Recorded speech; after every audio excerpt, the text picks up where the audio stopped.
Thank you, Mr Speaker. My question is to the Minister for Environment and Energy. Will the Minister update the House on how the government is ensuring the investment certainty for the Carmichael mine in Queensland while putting in place strict and proper environmental conditions? Is the Minister aware of any alternative approaches? The Minister for the Environment and Energy.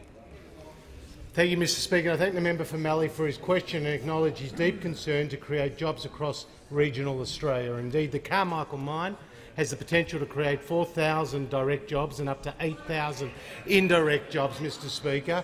And the government, through a power of work by my predecessor, the member for Flinders, put in place 36 of the strictest environmental conditions, Mr Speaker. 36 of the strictest environmental conditions under the EPBC Act, including implementing all the advice of the Independent Expert Scientific Committee, Mr Speaker, including putting aside 31,000 hectares of habitat of the black-throated finch, including 5,500 hectares of habitat for the yakka skink, including 135 hectares for the ornamental snake, Mr Speaker, and ensuring that there was more money for conservation and ensuring that water management was monitored closely, Mr Speaker. Now, we know where the member for Dawson, we know where the member for Capricornia are on the issue of the Carmichael mine. But where is the member for Herbert? Where is the member for Herbert? Now, the member for Herbert is rightly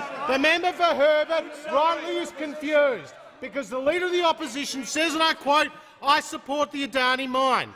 But the member for Batman and the member for Wills, chasing Green votes in the city, have come out against the mine.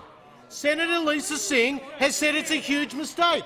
The member for Griffith said she does not support the mine.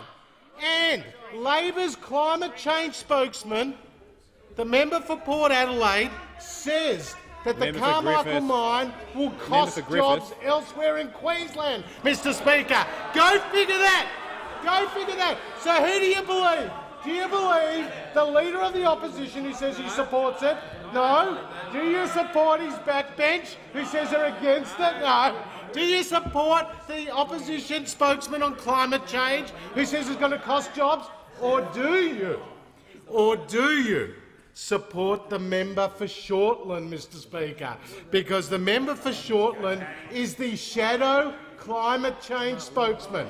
This is what he had to say about the Carmichael mine. "I welcome the jobs it will provide for Queensland, Mr Speaker. I welcome the jobs." And that Adani was entirely consistent with Labor's climate change policies. And this is the best, Mr Speaker. Listen closely. People who are saying that we can solve climate change by shutting down Adani are kidding themselves, Mr Speaker. Kidding themselves, Mr Speaker. And there you go. So, Mr Speaker, we've got the vision in the state party of Queensland. We've got the vision across the unions, and now we've got the vision in the federal opposition. Has concluded.